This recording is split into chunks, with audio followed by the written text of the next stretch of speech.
जय जिजाऊ जय शिवराय. आज आहे आपला 75 हार्ड डे चॅलेंजचा 48वा दिवस. बघा तुम्हाला स्क्रीनवर दिसत आहे बजाज ऑटोचा स्टॉक. आजचा व्हिडिओ विशेष याच्यामुळं असणार आहे की आपण 2020 पासून कुठल्या स्टॉकची काय ग्रोथ झालेली आहे, त्यात माझं ॲनालिसिस कसं होतं वगैरे आपण हे सगळं बघणार आहे. सगळ्यात पहिले तुम्हाला इथून माझं ॲनालिसिस असं 2017पासून या मंथली टाईम फ्रेममध्ये बघू शकता. 2017 साली एकच उदाहरण घेणार आहे आपण याच्यात, किंवा 2-3 उदाहरण घेऊ प्रत्येक स्टॉकवर. 2017 साली किंवा 16 साली तुम्ही तुमच्या पल्सर बाईकची, टायटना बाईकची वगैरे एक प्राईस काय आहे ते बघा.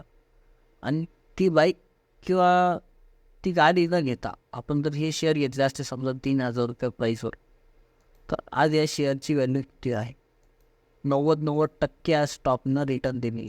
म्हणजे हे सगळं माझ्यासमोर घडलेलं आहे. आणि जे लोक शेअर मार्केटला सट्टा वगैरे म्हणतात ते त्यांच्यासाठी खूप मोठं उदाहरण आहे खरं तर. बघू शकता इथे एक असेंडिंग ट्रायंगल पॅटर्नमध्ये एक पॅटर्न पडला. आणि मंथली टाईम फ्रेम, जे लोक म्हणतात की टेक्निकल ॲनालिसिस मंथली टाईम फ्रेमवर एक होत नाही किंवा बसत नाही, हे त्यांच्यासाठी उदाहरण आहे. काय करणार आहे फक्त मी इथंही येऊन इथं सोडणार आहे. म्हणजेच काय, तर 5,300पर्यंत हा स्टॉक नॉन स्टॉप गेलेला आहे. बघा किती बुलिश स्टॉक होता. आणि इथून जरी म्हटलं ना, तर आतापर्यंत वन साईड जी मुवमेंट आहे ती 54% झालेली. नॉट अ जोक, माझ्यासमोर झालेलं आहे सगळं. या स्टॉकमध्ये काही लोकांची प्रश्नसुद्धा असेल तर तुम्ही घेतलेले का, तर यस मी घेतलेलं आहे. इतकी मोठी क्वांटिटी नसल्यामुळे मी तिला शो नाही करत, पण मी घेतलेलं आहे. बघू शकता 21 पासून तर 23पर्यंत एक मल्टी ब्रेकआउट नंतर त्याला यार आहे बॉन्ड नंतर बघू शकतो. पण हा तो सुद्धा स्टॉक 3 टाईम वाढलेला आहे. सॉरी, डबल झालेला आहे समजा, 3 टाईम नाही तर एंजलवर. त्यानंतर आपण बोलणार आहे एकोट फोर्च या स्टॉकबद्दल. की आत्ता माझ्यासमोर 3,000 रुपयाला होता हा स्टॉक. बघू शकते इथं 2022मध्ये. त्याच्या आधी जाऊन आलेलं आहे 21मध्ये इथपर्यंत. पण 20मध्ये खूप जास्त पडला होता कोरोनामध्ये समजा. 700 रुपयाला हा स्टॉक होता. सगळे पॅनिकमध्ये येऊन सगळ्यांनी स्टॉक विकले. 1-2 हजारपर्यंत तेव्हा गेलेला होता हा स्टॉक. त्यानंतर इथे लास्ट त्यांनी 700चा लो मारला. आणि आता बघू शकता स्टॉक न स्टॉप 6,000वर गेला. पडत असताना काही लोकांनी सिले गेला असेल, पण परत तिचा आला उलट त्याच्यापेक्षा वरती गेला. ते म्हणतात तर माणूस असो किंवा इंडेक्स किंवा स्टॉक, शेवटी जाणार तर वरतीच आहे. आता एक याच्यात एक कॉल देतो तुम्हाला. एक मंथली टाईम फ्रेम दिसतो आहेस तर बघू शकता. इथं मी ऑलरेडी सांगितलेले आणि दाखवलेलं सुद्धा आहे की इथं ब्रेकआउट होणार आहे. हे आपल्या क्लासचं वगैरे नाव. ही रेंज जसं हा स्टॉक तोडेल इथून हा स्टॉक डायरेक्ट 6,000वर थांबेल कमीत कमी. फर्स्ट स्टेपमध्ये मिनिमम 2400वर हा स्टॉक आहे. आणि हा जो याचा न्यू ऑल टाईम आहे भविष्यपणाचा, हा सुद्धा तुटणार आहे.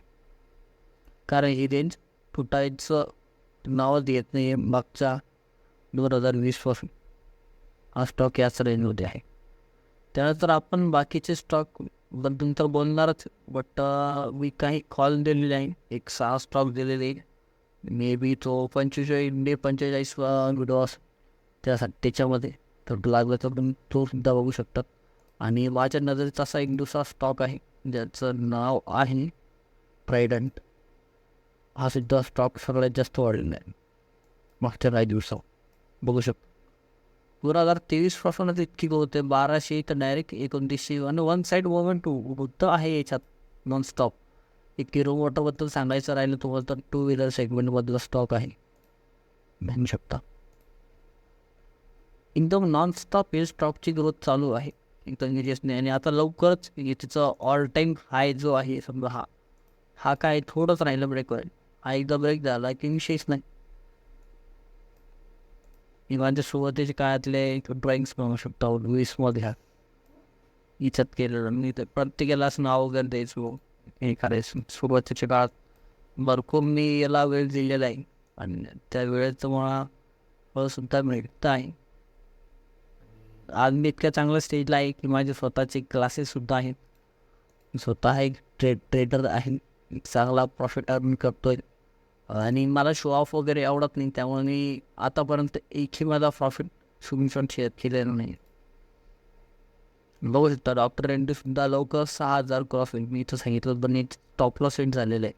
पण या लाईनच्या खाली जर कधी आपल्याला कॅन्डल क्लोज झाली समजा डेली टाईम फ्रेमसुद्धा, तर थोडं मुश्किल राहील काही वेळेसाठी. पण इथून जर बघितलं तर नाही भेटू मल्टीपल ब्रेकआउट, पण एक चांगला फॉर्ममध्ये हा स्टॉक आहे घेऊ शकता. या इंडियात सुद्धा तशी ग्रोथ झालेली आहे. वेबसाईट बघू शकता.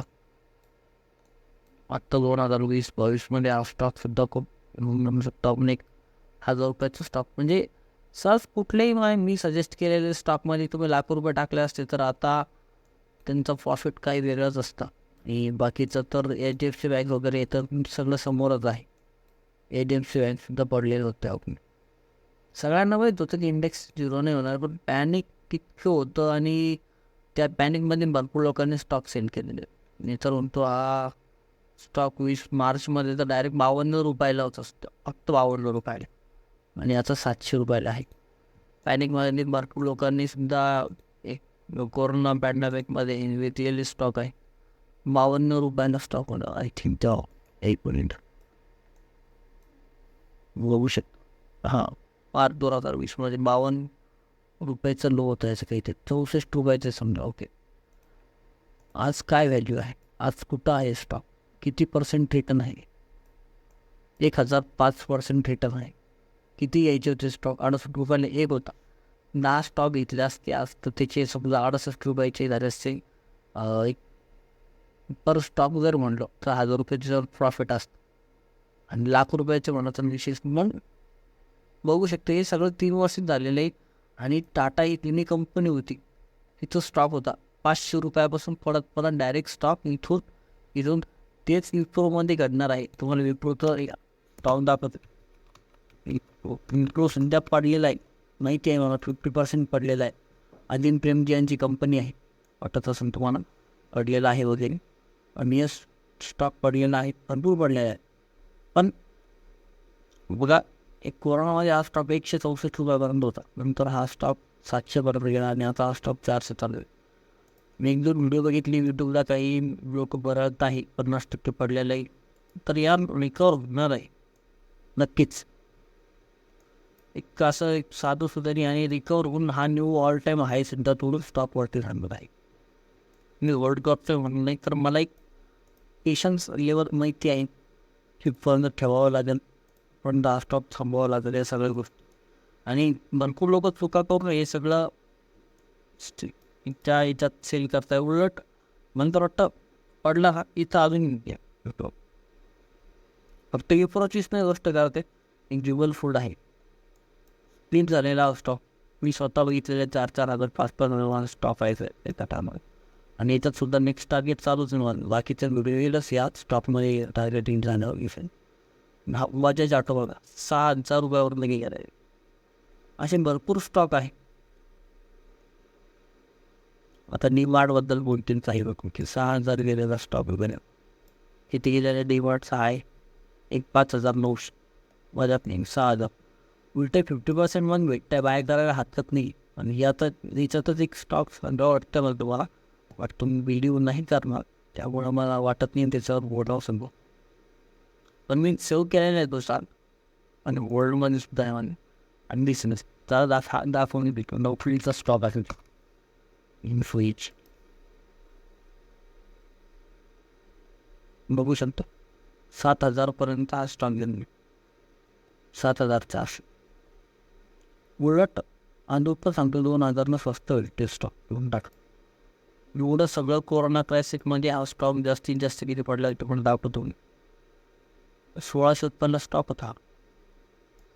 1,600पासून हा स्टॉक गेलेला आहे. इतके रिटर्न दिलेली आहे स्टॉक, म्हणजे तरी टाटा मोटरपेक्षा कमीच आहे. उलट 351% फक्त. यस, हे फक्त आहे कारण याच्या आधी आपण 1,000% रिटर्न पाहिजे.